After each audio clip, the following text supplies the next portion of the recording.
Good afternoon, ladies and gentlemen.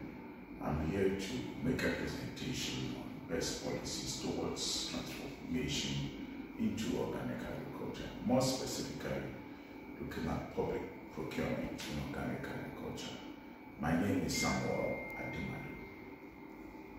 Permit me to let us discuss some introductory observations.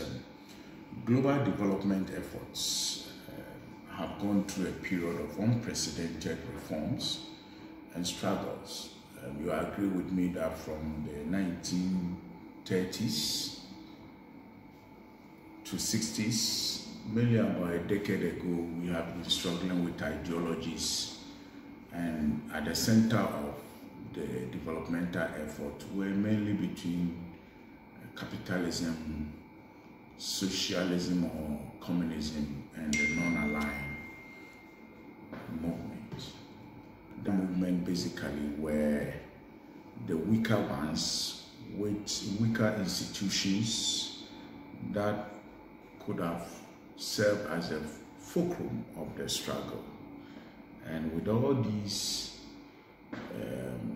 developmental struggles, the non-aligned group were those endowed with natural resources.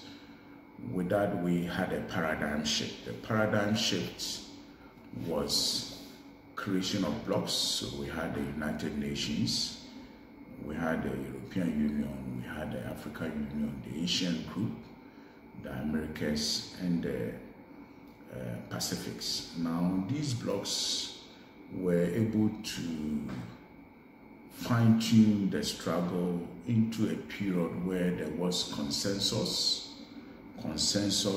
that reflected in formulation of different policies, formulation of different strategies and institutions and sub-institutions which were in a way pursued for the full realization of our policies and strategies. And Africa, of course, was part of such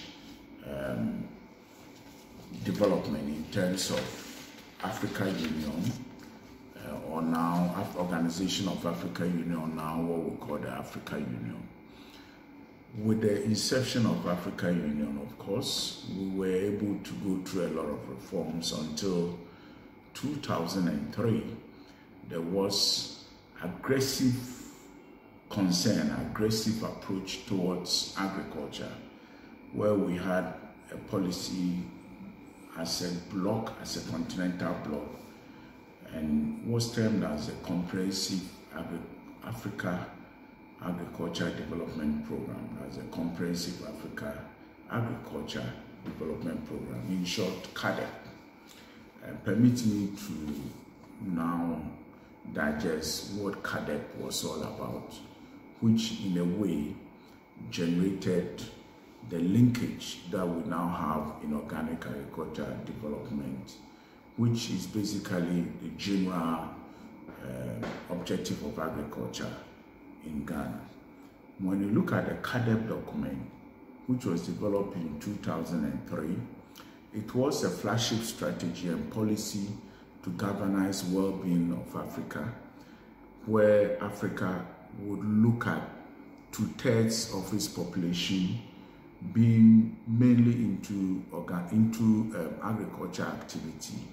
And as such, African Union was to ensure that 6% of its global GDP, or 6% of its growth, are obtained from promotion in food security and economic development. So CAADP, as was put, mainly was for the promotion of agriculture in Africa. Now, when we look at CAADP deliverables, CAADP was also to enable national agriculture investment plans. The national agriculture investment plans were to also power, or in a way provide a platform for homegrown school feeding programs. And the homegrown school feeding programs mainly is to provide a meal, is to provide some nutritional food security for school-age going children at the primary level. Now, when you look at the homegrown school feeding program, it clearly indicated emphasis on primary education, emphasis on children attendance in schools. So in Ghana, that necessitated development of a policy which is called FASDEP. That's the Food and Agriculture Sector Development Policy 1 and 2. And within the FASDEP was how to link the rural agriculture economy to the school feeding program. This was the policy. Now, with this policy, gave the innovative idea that how do you provide homegrown school feeding program where the bulk of the produce will be from the rural agriculture economy to provide food for the school feeding program. So this policy was an innovation for organic agriculture like-minded entities to look at how to provide organic agriculture as one of the procurement products that can feed into the homegrown school feeding program. So in somewhere 2008,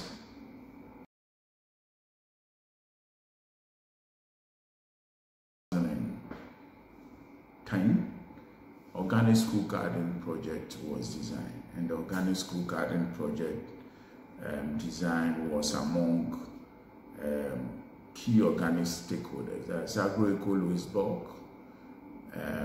based in Netherlands, with the help of IFOAM Novet, also based in Netherlands, and Ghana Organic Agriculture Network, designing the Organic School Garden Program. The Organic School Garden Program mainly was to provide capacity building for about 3,000 farmers, smallholder farmers, using an innovative capacity building training program, mainly farmer field school concept, to train these farmers.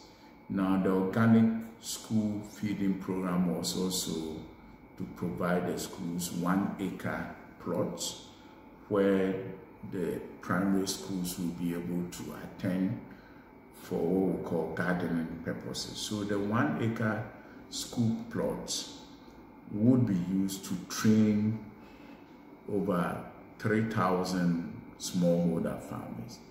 In all, within 3 years, 24 farmer field school sites or farmer field school programs were run, which means that 24 organic school garden programs were established.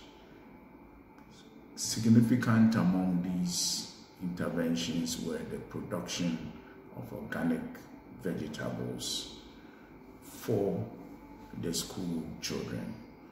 Again, the school would also have a garden that will enable them to do some garden exercise and tuition. Again, apart from the school feeding program linkage, the training was also able to link the smallholder farmers to the general agriculture economy and to enhance the public health status of the communities that these projects were taken in. Permit me to go into the nitty-gritties of the school garden, organic school garden project.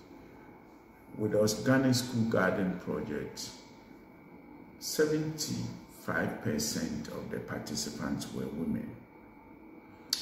And using the farmer field school concept, the participants were within 16 weeks visited the farm to do the land preparation, to work on how to improve on the fertility of the soil, and then also to learn in terms of how to apply even organic pesticides, preparation and application of the organic pesticides. Now, to do it is for these participants to actually know and get the indicators that is required for them to actually apply the organic pesticides. So first of all, they need to do what we call agroecological system analysis.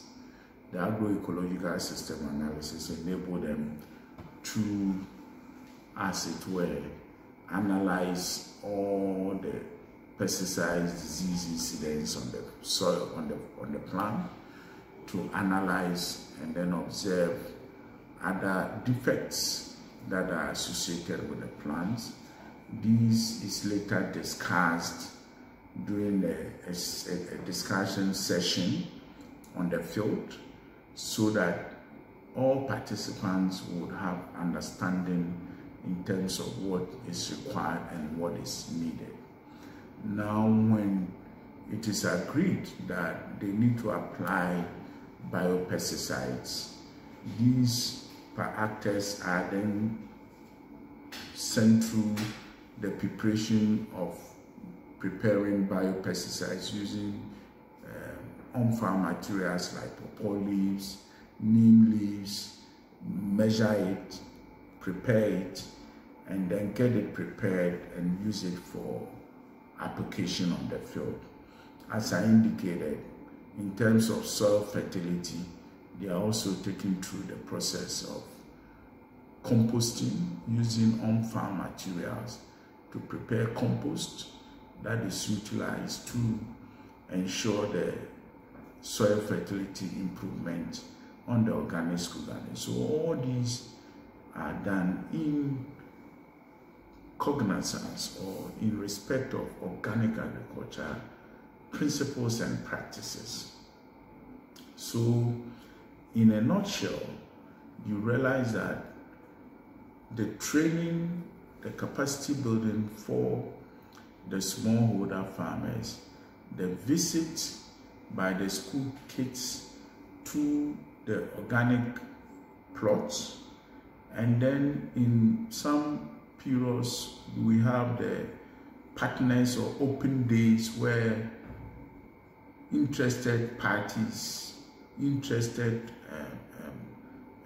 consuming households or businesses visit the site to look at how the training on organic school garden is performing, and then to see how they can also take advantage of the plot. So the harvested produce, as I indicated, from the organic school garden is also to supply the school feeding program, and also for the school children to have a feel of the importance of organic agriculture. Now, the interesting component of these projects is that the participants that are using the school garden for training using farmer-first school concept are also doing the same interventions on their individual fields. And the idea is that once the training is comprehensively done, the participants end up producing the same products on their field to link to the school feeding program, the school feeding caterers, who then procure it from the farmers. And the school kids, once they observe and know the healthiness of the produce that they have observed on their school farm, also benefit a lot, and they enjoy consuming these produce, as you can see in the picture, where a school child, with all due respect, is enjoying these produce from the organic school garden that they've observed and from what the farmers, the smallholder farmers within the locality have provided to the caterers. Now, in conclusion, I must say that public procurement for organic agriculture are very possible. They are healthy to explore, in the sense that the general agricultural policy, as I tried to refer from CAADP to the homegrown school feeding program, and then the FASDEP, that's Food and Agriculture Sector Development Program in Ghana, and the school feeding program provides all the platform that makes it possible to integrate organic agriculture. And for that matter, the policy of agricultural procurement should always follow, or we should pick it from the clear general agricultural policies of our various countries. It is also important that we encourage organic agriculture in the public space. The encouragement of organic agricultural products and in the public space will also enable agricultural policies from various countries to look at how general agricultural policy can accommodate organic agriculture in its broader sense. In this case, we need to demonstrate in the broader impact of organic agriculture in the national agriculture economy, and therefore it is also important that we should back organic agriculture, promotion its development with knowledge in agriculture extension and training of staff or training of farmers in organic agriculture. Again, public procurement for organic agriculture requires direct intervention for the promotion of both local and export markets. In other words, we should make sure that organic agriculture should be more simplified and not too ambiguous to comprehend, so that policymakers will be able to ensure that organic agriculture drives whatever agriculture impact that is being promoted. Again, public procurement for organic agriculture should sustainably lead to development and strengthening of agriculture institutions. In this case, once the policy is available, agriculture institutions should be able to identify the innovative options that can really drive home the policy that has been designed. And let me go back and indicate, in terms of the school feeding program, organic school feeding program, it is a clear platform where state institutions could take advantage of it and ensure that organic agriculture, through organic agriculture, agriculture institutions could also be strengthened and developed. And in conclusion, I must say that public procurement for organic agriculture should sustainably nurture and strengthen public-private partnership, because with all these interventions, public-private partnership are so key in driving home growth of organic agriculture. I'll pause here and allow for discussions. Thank you. Thank you.